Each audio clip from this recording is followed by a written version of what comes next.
Bienvenidos al podcast One to One del Club Marketing Barcelona, que como siempre intenta acercar a personas profesionales relevantes para hablar de innovación y de creatividad. Sobre todo gente que nos haya aportado nuevas tendencias o que haya un poco roto lo que es la tendencia habitual. Hoy nos acompaña alguien que muy probablemente nos ha impactado a través de lemas como Redecora tu vida, Bienvenido a la República de tu casa, Te gusta conducir o By Water, my friend.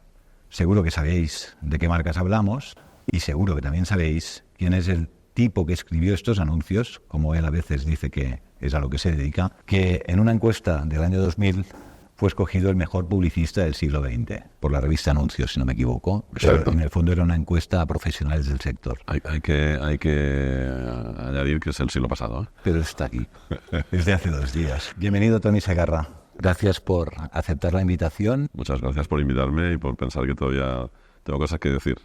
Me halaga mucho. Te queda carrera.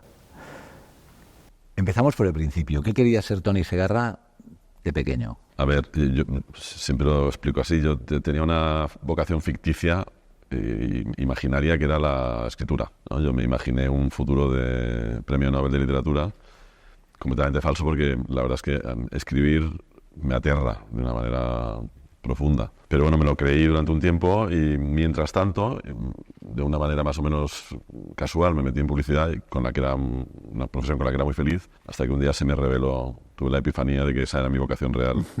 Y a partir de ahí, pues, la felicidad fue completa. O sea, ¿nunca quisiste ser bombero o ser...? No.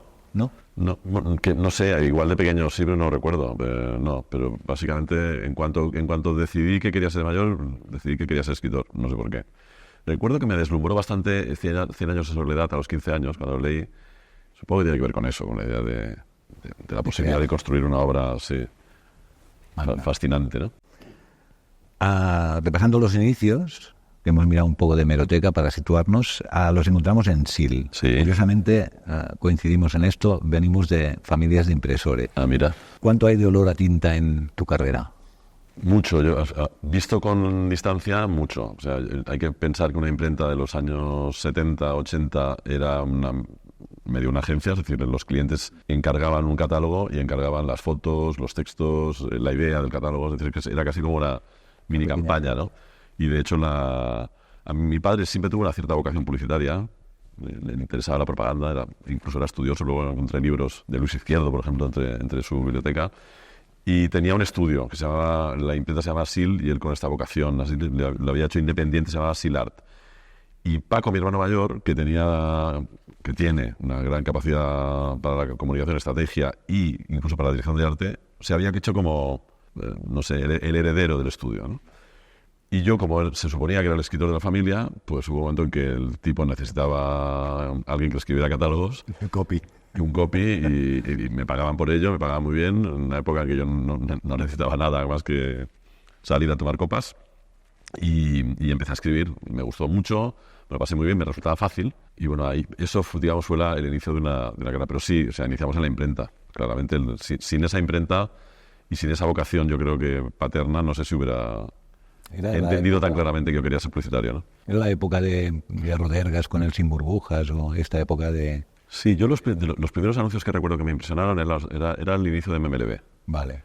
Y también de Valadez, por ejemplo, en Del Vico, en Madrid. Uh-huh. Recuerdo, por ejemplo, las vallas del Citroën Dos Caballos, fíjate, que decía "vive del aire", que me parecía fascinante, ¿no?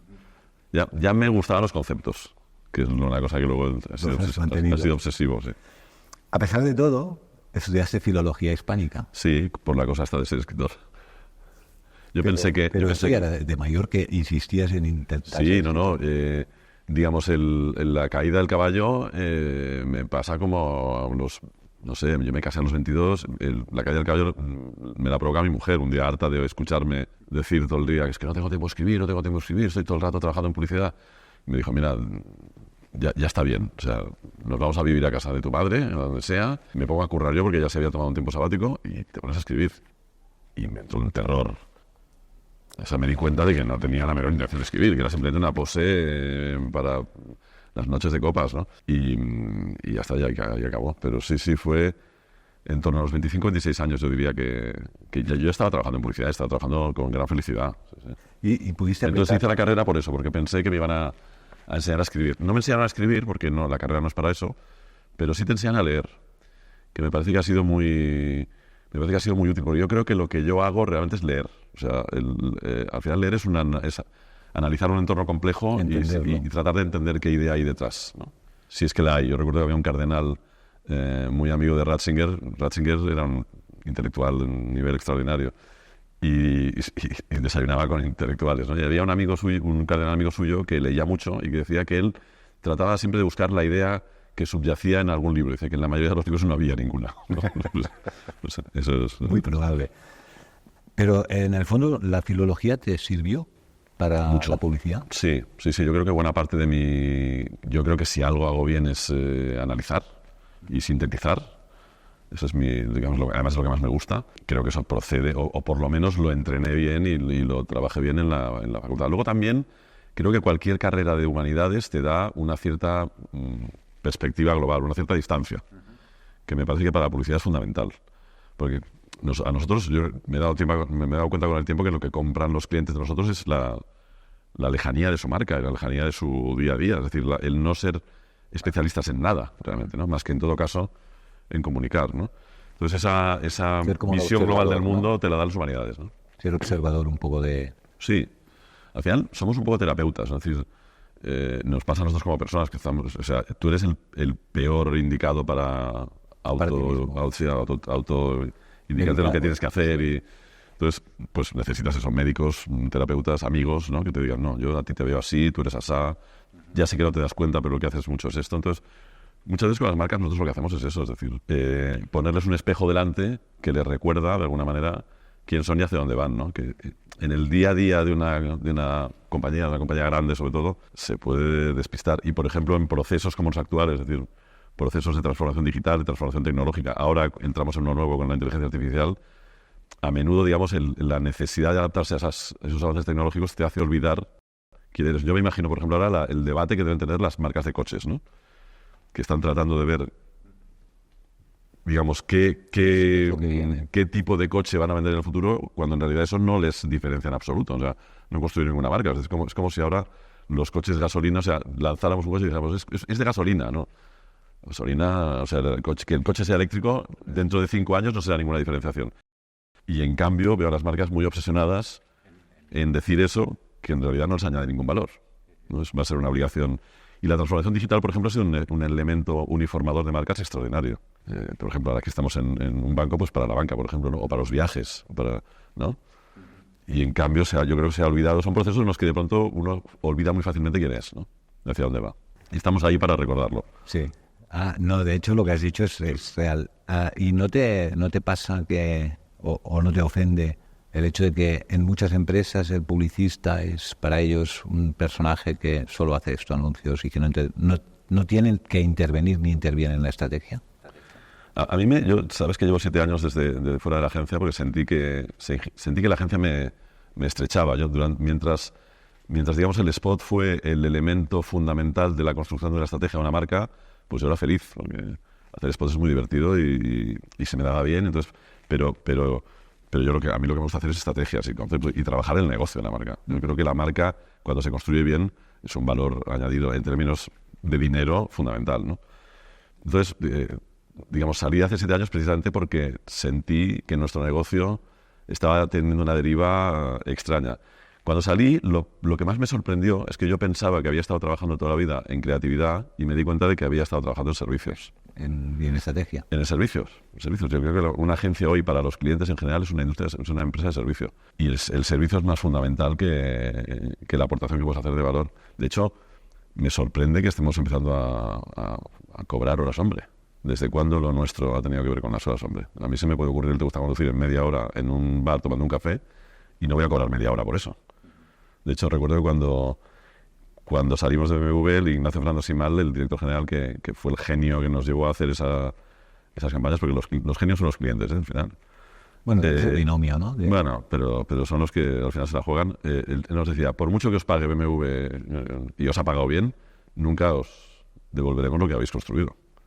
Entonces tiene un valor que no sé si se puede calcular, ¿no? Pero que lo tiene, ¿no? A veces nos pasa eso y a veces no nos pasa, ¿eh? A veces nos pagan más de los que nos deberían pagar. Pero sí. Haciendo un poco de repaso ya en el mundo de la publicidad, cuando entras en Viceversa, Contrapunto, Casa de Vall Pedreño y SPR, de Vico Bates, SCPF, que es ya tu gran proyecto. Marcas complicadas, ¿eh? Sí. Pero bueno, en la página web de SCPF, complicado, Sí. fue un hito. ¿Sí? Fue un hito en su momento. Una página web de publicidad que no enseñaba publicidad. Sí, la verdad es diálogo con el... Sí, la verdad es que lo trabajamos mucho. Es una página, siempre digo, que la hicimos entre dos personas. En realidad, y la escribí muy directamente yo, porque tuvimos el debate durante muchos años y yo me negaba a hacer una web. Porque pensaba, es que vamos a enseñar lo que no queremos enseñar, que es el trabajo y los spots. Entonces van a seguir pensando que es una gente que hacemos spots. Y yo no quiero decir eso, ¿no?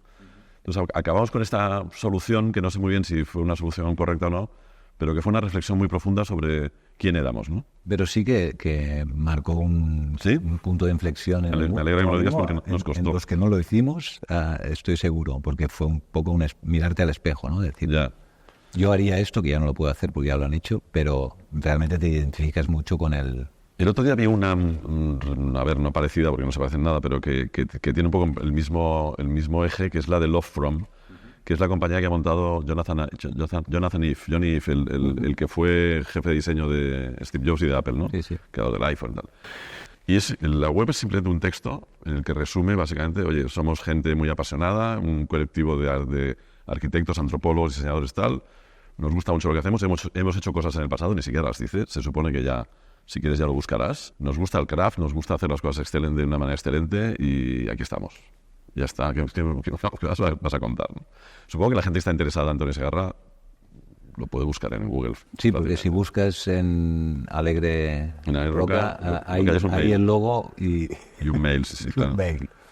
También es que yo he pasado de un oficio en el que mi trabajo se veía en un escaparate enorme, que era la televisión, a un oficio en el que prácticamente no puedo hablar de lo que hago. La office, además. Claro, firmo NDAs cada mañana y cada tarde. Entonces, ¿qué vamos a contar? No. Pues mejor que nos llamen y explicamos, ¿no? Que además es lo que me gusta. O mejor ya no tener ni web, ¿no? Bueno, hay gente que la busca y entonces lo que encuentras es un correo y la verdad es que nos escriben. O sea, la web en ese sentido funciona.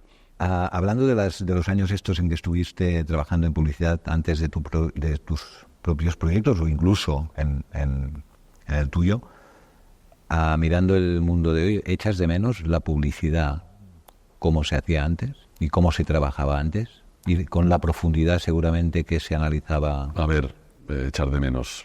Yo tengo la tendencia a mirar adelante y me parece que el momento de la publicidad es fascinante. Entonces, pasan tantas cosas. El otro día aparece esta nueva herramienta de OpenAI y dices, hostia, ¿qué va a pasar? ¿No? O sea, por lo tanto, no tengo nostalgia. Siento el privilegio de haber vivido una etapa hermosa de la publicidad, una etapa maravillosa y que la viví como protagonista y me siento muy, muy feliz de haberla vivido. También me siento muy feliz ahora de estar viviendo esta desde una posición de mucha mayor libertad, ¿no? Que eso me da también una capacidad de ver, de adaptarme a equipos distintos, de construir equipos diferentes cada vez que tenemos un proceso. O sea, bueno, sigo teniendo mucha suerte, que es lo que he tenido toda mi vida, ¿no? De más responsabilidad que antes, también. Bueno, a mí a veces pensaba que la pregunta que me ibas a hacer, y que me la hacen muy a menudo, es que ¿cómo te sientes ahora que no trabajas en publicidad? Y yo digo, no, es que es ahora cuando trabajo en publicidad. Antes hacía spots, ahora trabajo en publicidad de verdad, que en comunicación comercial entendida como afectar a todo lo que la marca o la compañía hace para comunicar, que es todo. Es decir, en todo lo que una compañía hace hay una parte que tiene que ver con la comunicación y que tiene que ser consistente. Porque hemos pasado de un modelo, digamos, de repetición, en el que, digamos, poniendo dinero en unos cuantos medios se te entendía, se te escuchaba y alcanzabas a la gente, ahora en que eso no pasa. Por lo tanto, cada cosa que haces debe construir en el camino correcto, ¿no? Uh-huh. Hablando de nuestro último invitado, que era Ferran Adrià, cuando le pedí que nos dijera cuáles habían sido sus referentes con los que se había inspirado, te nombró a ti. Vaya por Dios. Y además lo dijo como muy convencido. Él dice, yo no tengo mitos de estos tan lejanos que uno se inspira por arte de magia, sino que tengo mitos muy reales. Y él decía, gente que me ha ayudado a aprender, pero currando. Y te menciona a ti. Se lo agradezco mucho. ¿Qué te parece? Que Ferran, un tipo como Ferran valore el trabajo que pueda hacer. A ver, lo ha hecho muy a menudo y el jueves cené con él y le agradecí y siempre me dice, bueno, ya sabes, ¿no? Se lo quita de encima un poco así. Pero, hombre, me enorgullece mucho, particularmente viniendo de Ferran. A mí Ferran es un tipo que me ha cambiado la vida. O sea, hay un momento que le descubro, digamos, se me abre. Es un momento de la profesión en que hay una cierta sensación como de pérdida o de queja y a mí me molesta esa sensación que percibo en mis colegas y de pronto descubro un mundo lleno de entusiasmo y de creatividad que a mí me cambió la vida. Me volvió a animar y me permitió investigar en un territorio nuevo. Es que con respecto a Ferran, yo tengo la sensación permanente de que no somos en absoluto conscientes de con quién estamos hablando. Es un personaje que ha transformado una categoría entera de gran relevancia en el mundo. Una categoría que, no olvidemos, estaba, digamos, gobernada desde hace 3 siglos por un país concreto que es Francia. Y luego hay otras gastronomías, pero bueno, que parecía es un señor que en el tiempo de una vida, en 15 años, 20 años, ha transformado eso en el mundo. Hoy la sombra de la revolución de Ferran se puede ver en Australia, en Bolivia, en un restaurantito de pueblo en Argentina. Eso es increíble, ¿no? O sea, ¿quién, ya no digo en este país, que prácticamente no hay ejemplos de eso, sino en el mundo, quién ha sido capaz en una categoría? Yo pensaba, a veces lo hemos hablado con él, en publicidad, ¿quién sería? Pues yo diría, pues Bill Bernbach. Sí. Es el Ferran. Y fíjate que estamos hablando de Bill Bernbach, estamos hablando del señor que inventó la publicidad moderna, ¿no? Pues eso es Ferran. Y no sé, o sea, me da rabia pues que le hagan homenajes en Copenhague. Y que se tenga que ir a Copenhague a que le reconozcan la herencia de los propios daneses que dicen, esta cocina, que es una cocina hoy puntera en el mundo, viene este señor. Y aquí en su ciudad y en su país, no sé si estamos haciendo igual le falta. También es verdad que regaló tanto a tanta gente que al final se ha dispersado por y es tan normal, ¿no? Y es un tipo de hospitalet tan normal y tan generoso y tal, pues que nos parece que es un tío normal y lo es. Pero y sigue avanzando y sigue haciéndose preguntas y entonces nos parece que sigue ahí, pero paremos un poco y veamos, porque además hay otra cosa que tiene que ver con mi trabajo de construcción de marca. Este país, con Ferran Adrià y con la revolución que ha construido, es el país líder en gastronomía del mundo con mucha diferencia. Y como dice Ferran, esta edad de oro que vivimos se acabará. Y si no la aprovechamos para constituirnos en la marca de la gastronomía mundial, no tendremos otro momento. Totalmente. Es como el Barça. Y lo estamos desaprovechando. Bueno, es como bueno, tú no eres del Barça, pero lo sufrimos. ¿Tú tuviste referentes? Sí, en el mundo de la publicidad, que dijeras. Montones y sigo teniendo.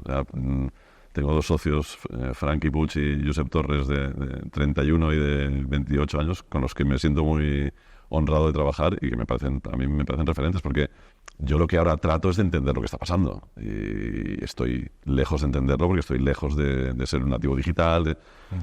En todo caso, lo que ofrezco a mis clientes es mi distancia con respecto a lo que está pasando, pero de ellos aprendo cada día, cosas que ocurren y cosas que me trasladan y que me explican. Pero sí, tengo montones de referentes. Esta es una profesión en la que la abundancia de talento ha sido extraordinaria. Seguramente porque había mucho dinero. Esto también lo hemos hablado con Ferran muy a menudo, ¿no? O sea, y el talento dando de dinero. No nos lo olvidemos. Ahora seguramente están todos en el UX, o en los contenidos, por ejemplo, y menos en la publicidad. Pero durante muchos años esta profesión convocó al mejor talento de cada generación. Banksy se quejaba, ¿no? En Inglaterra decía, los mejores talentos de mi generación están trabajando para agencias de publicidad. Bueno, pues mejor para la publicidad, ¿no? Pero hay muchos referentes, muchos. Si me pongo a decir, me voy a dejar algunos que serán muy importantes. Y luego, además, los referentes que ni siquiera te conocen. Porque tenía muchos padres ingleses, americanos, brasileños, que no saben que son mis padres y que lo son, ¿no? Corrígeme si me equivoco, ¿eh? Esta es la parte, que no se te suba mucho el ego, pero es 39 leones del Festival de Publicidad del Cine de Cannes. Bueno, ahora ya no es nada eso, porque en un solo año uno puede ganar 50. Bueno, pero tiene el valor que tiene. Más de un centenar soles de Sant Sebastián, Premi Nacional de Comunicació de la Generalitat de Catalunya, Académico d'Honor de l'Acadèmia de Publicitat, Premi d'Honor del Club de Creativos y de Publifestival, Premi de Trayectoria Profesional del Club de Marketing de Girona, te lo dimos también el Club de Marketing Barcelona, miembro del Salón de Honor del Talento Latino. Me dejo muchos, porque hay muchos más. No, tampoco hay tantos más, ya me parece una barbaridad. No, pero la pregunta es, después de tanto reconocimiento, tanta carrera, tanto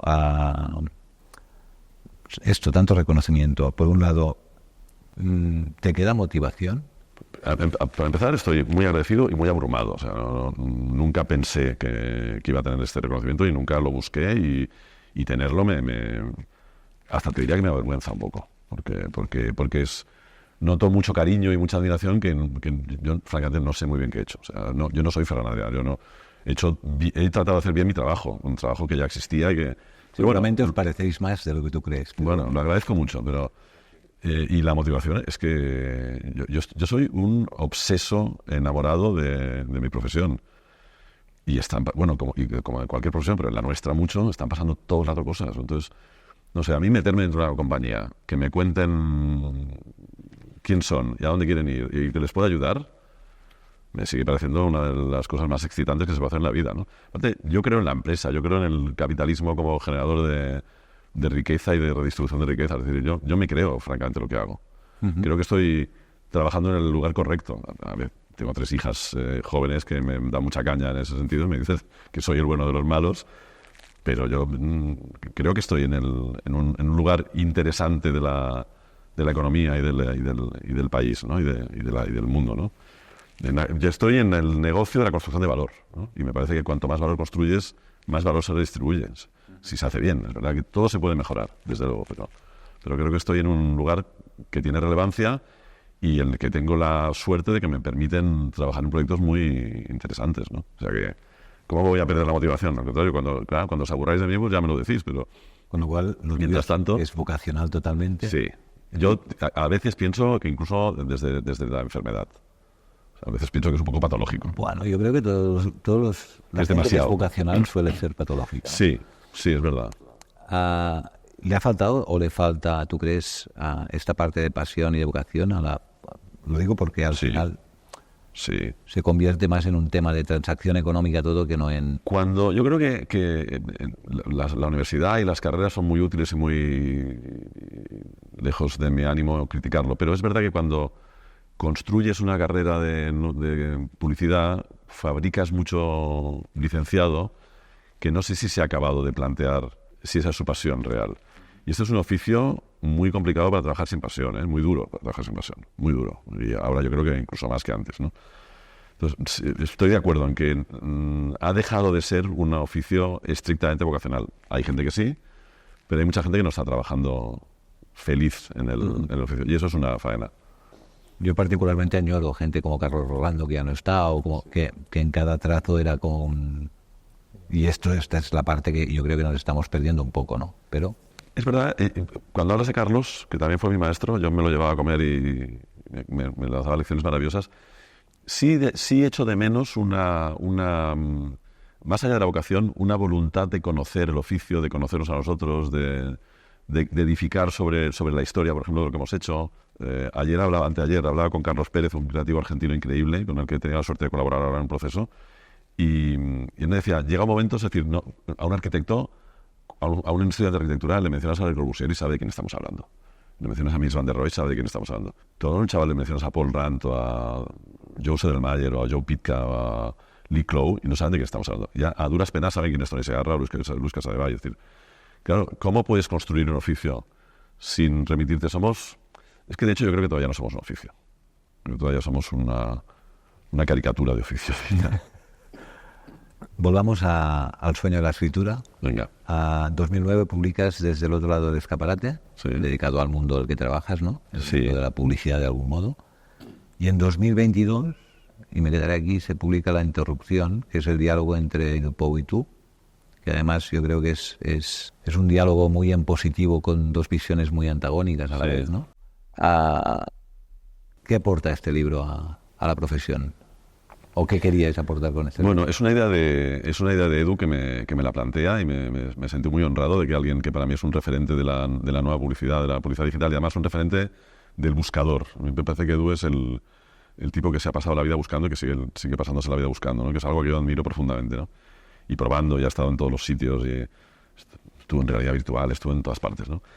Y él me lo plantea y a mí me parece que es una buena oportunidad para encontrar lo que tenía de diferente las dos visiones, la llegada de Internet, pero sobre todo encontrar lo que tiene de común, porque Edu y yo con los años nos hemos ido dando cuenta que nos hemos ido encontrando en lo básico y en lo esencial, ¿no?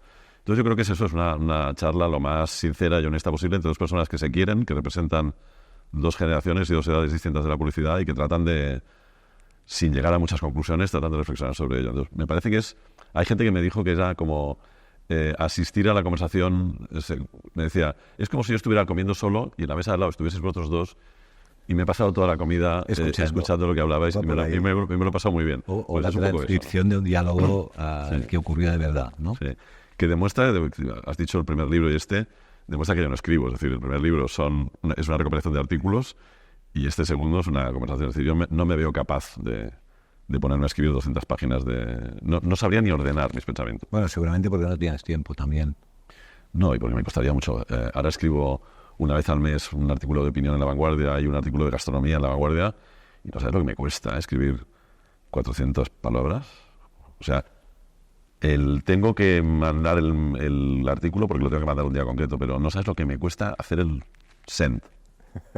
Siempre pienso que no acaba de estar bien, que hay alguna... Bueno, supongo que porque yo procedo de un oficio, que es la publicidad, que es orfebrería.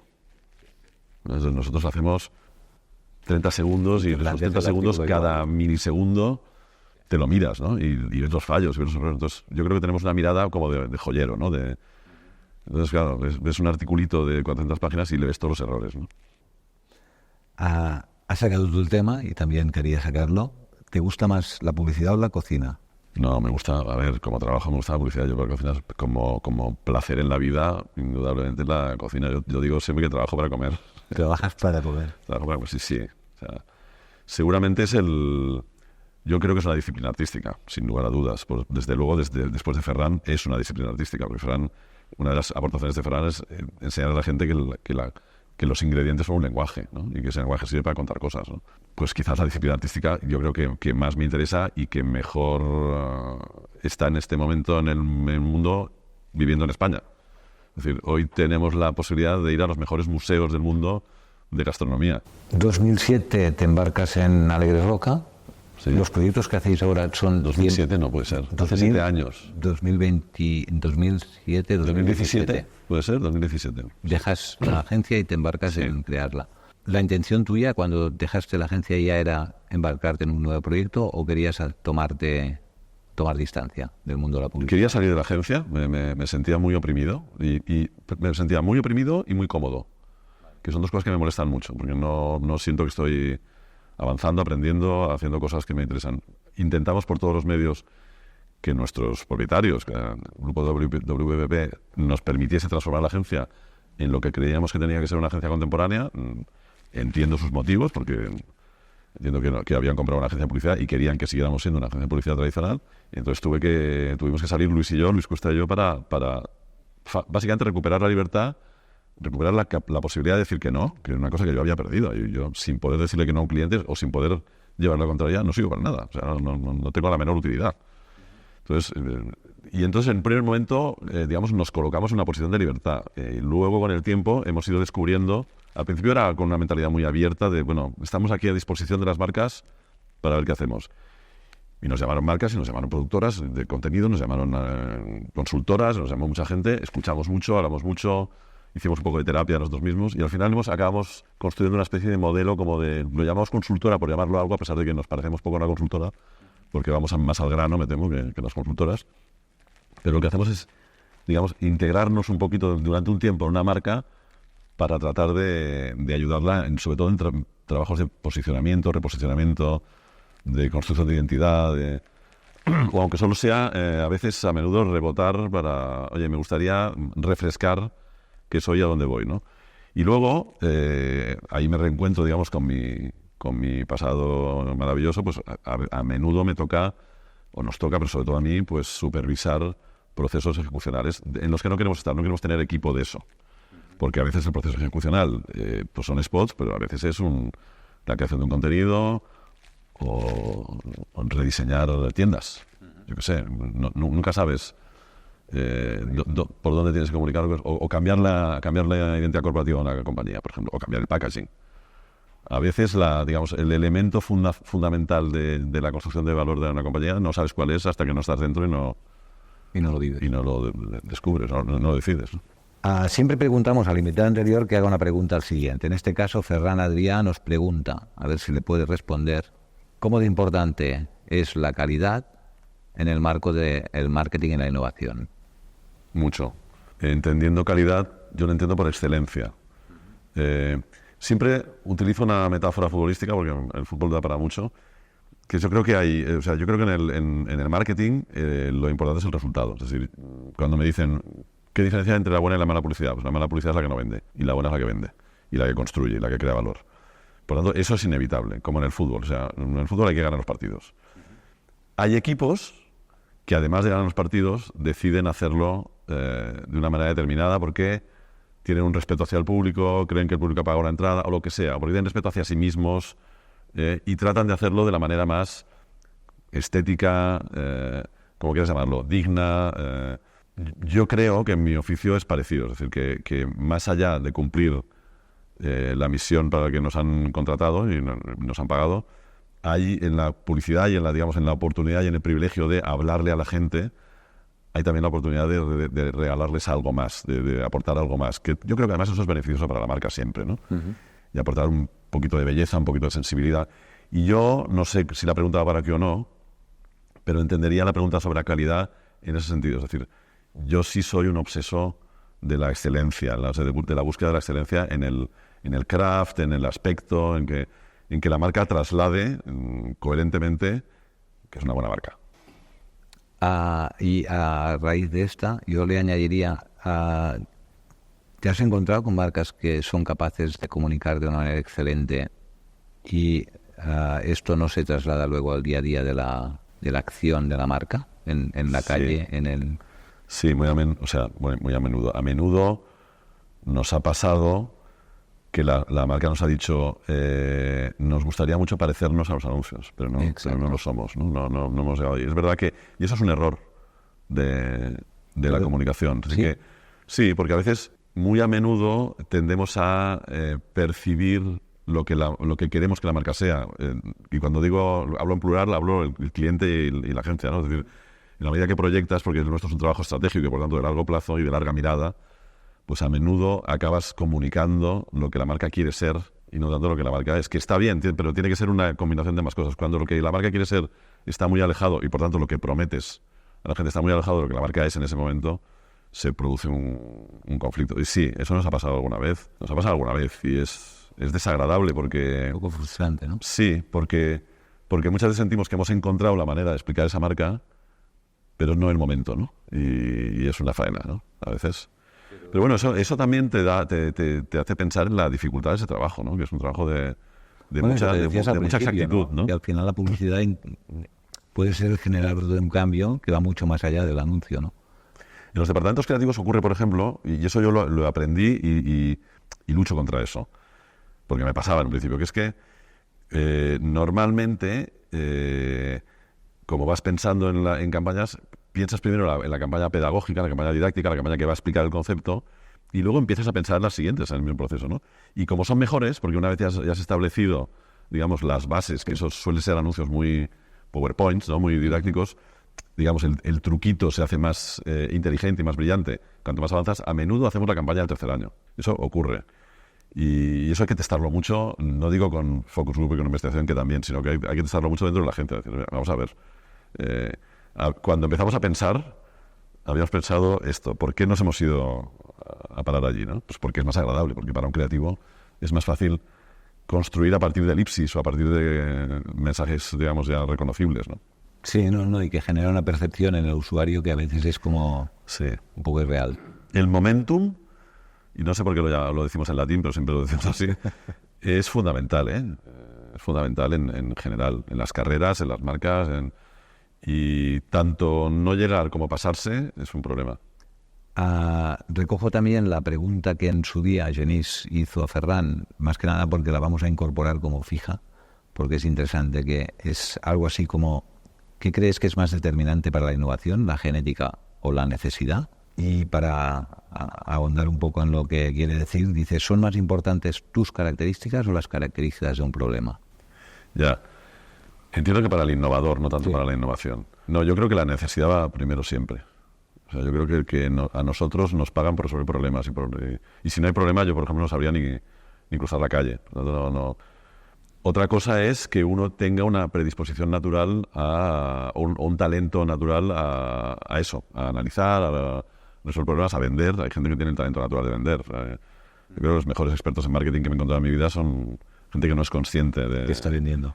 de que está vendiendo o no es consciente de que es experta en marketing, ¿no? Gente que tiene tiendas o, yo qué sé, gente que tiene tiendas en el Gran Bazar de Estambul. Yo recuerdo una vez que me paré porque un tipo del Gran Bazar me mira y me habla en catalán y me paré y dije, a ver, ¿dónde has visto que vengo de Barcelona? Algo llevabas. Y me dijo, te he visto la cara y tú podías ser italiano, español, luego no sé qué tal cual. He visto que, es verdad, en aquel momento en muchos sitios cantaban el chiquilicuatre, para que les mirases, ¿no? Porque lo que buscan es que les mires, lo que buscan es establecer contacto visual, ¿no? Te he visto que habías girado cuando han cantado esto, no sé, por tanto he pensado, este tío, Buenafuente, fíjate lo que sabía el tío en Estambul. Y entonces ya le pregunté, bueno, eres un genio, le dije, es un genio, una cosa extraordinaria, me gustaría ser tú. Y le pregunté, ¿tú cuántos idiomas dominas o cuántos idiomas hablas? Y me dijo, no, ninguno, el turco y tal, pero para vender, 21. No te puedo vender en 21 idiomas. Solo vender. Pensé, hostia. ¿Sabes lo Entonces, hay gente, ¿no? Por ahí que sabe mucho más que nosotros. El instinto. Y entonces eso sí que es un cierto instinto, pero yo creo que sin necesidades y problemas, sobre todo si hablamos de innovación, que no tiene tanto que ver con creatividad, ¿eh? O sea, innovación quiere decir resolver un problema determinado y que el mercado lo sancione. Es decir, que no es tan habitual. La innovación es algo que transforma y que se convierte en tradición. Es decir, la vocación de la innovación es ser tradición, es ser algo que quede en el mercado para siempre. Entonces, eso responde a una necesidad real, que normalmente suele ser una necesidad, en algunos casos, imperiosa. Pues de resolver, de que la empresa no quiebre, de que me estoy muriendo de hambre, de que no tengo agua en no sé dónde. Sí. De que... No, y a veces son necesidades de un sector que luego se extrapolan a muchos más, ¿no? Pero Por ejemplo, hemos hablado de Ferran Adrià. Yo creo que el caso de Ferran Adrià es un caso de creatividad extrema, que en algunos casos se transformó en alguna innovación. Pero yo creo que él, por encima de todo, es un creativo radical que eso le permitió transformar digamos, la categoría entera. Pero no un innovador en el sentido estricto de la palabra. Porque Ferran lo que no podía es parar de crear. En ese proceso, obviamente, innovó. Sí. Pero yo creo que ese no era su impulso, ¿no? Y en eso yo creo que la genética tiene más que ver. En esa parte. Sí, bueno, en cómo eres. O sea, claramente Ferran es o sea, si hubiera trabajado en el mundo de los zapatos, hubiera innovado la zapatería. Es decir, Bueno, yo cuando le pedí si no hubiera sido cocinero, ¿qué sería? Dijo millonario, que era lo más práctico.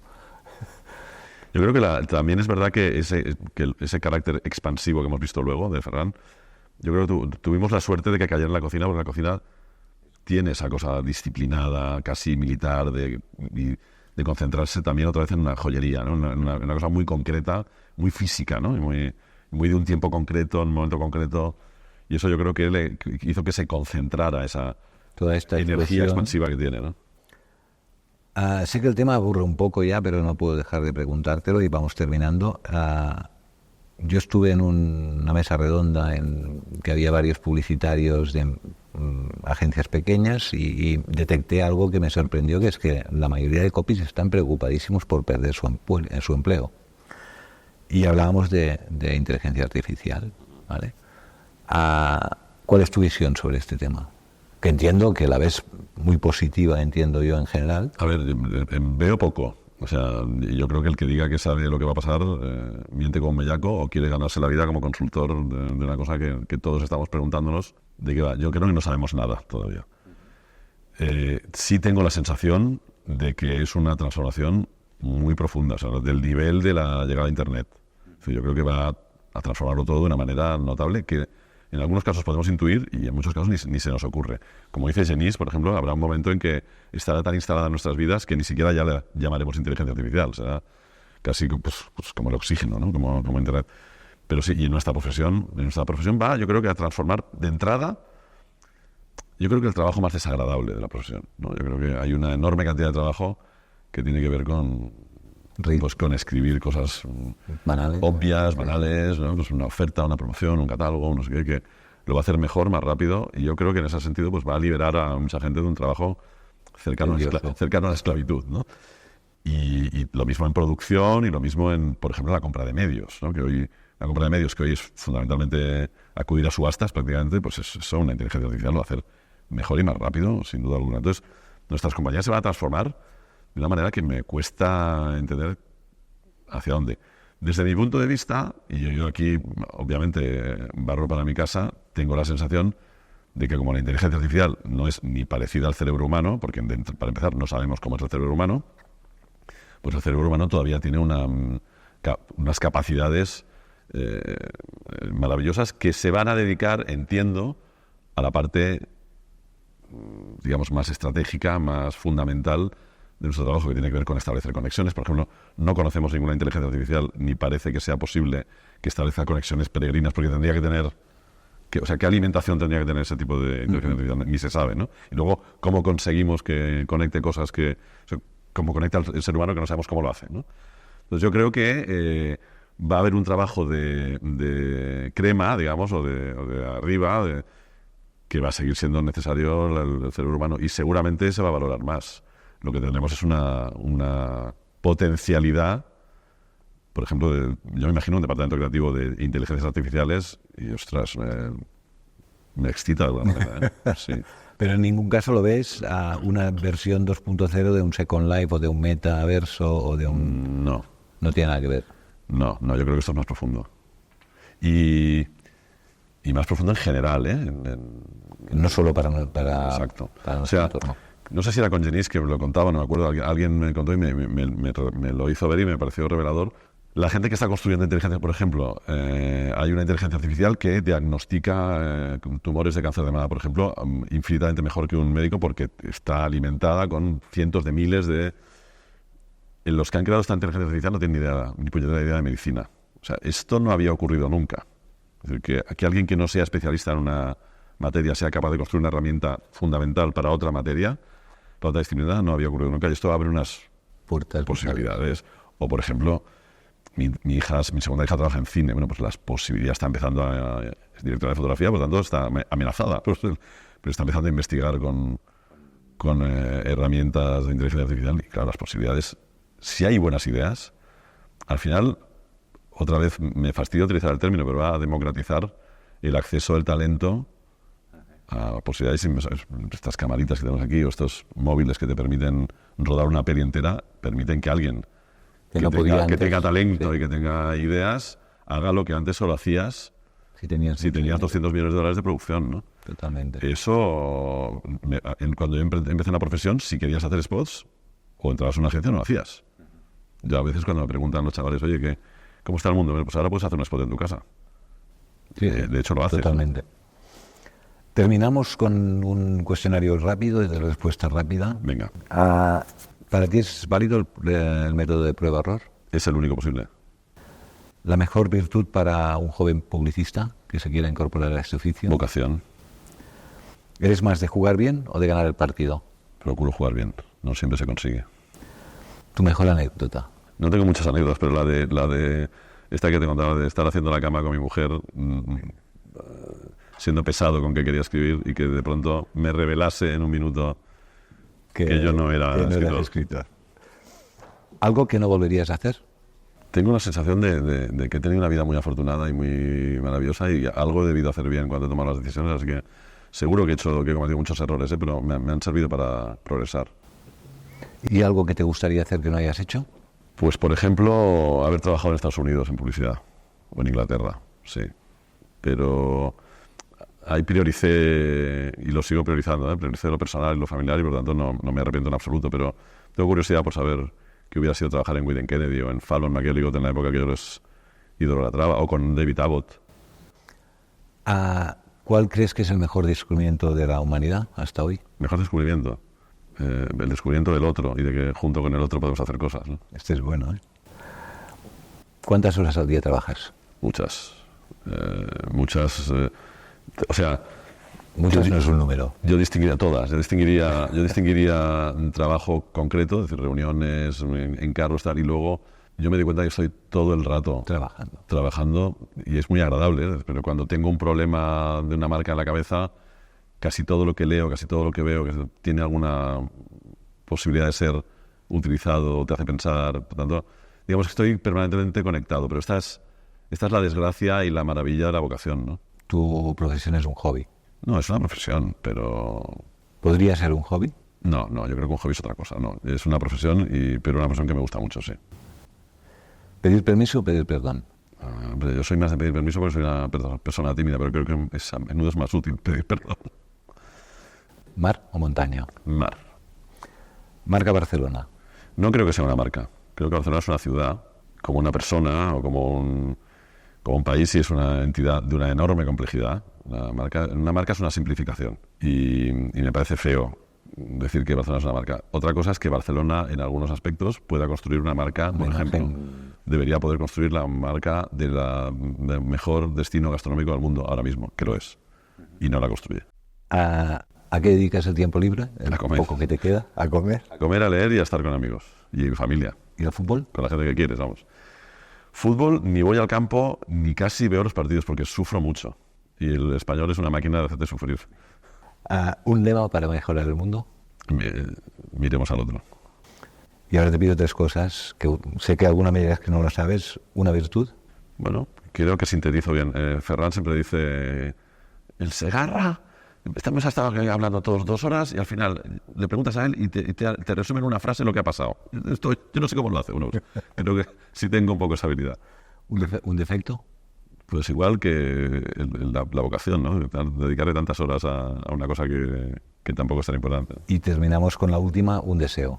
Seguir trabajando lo más que pueda en esto. Pues muchas gracias, Toni. A vosotros. Un placer. Nos vemos.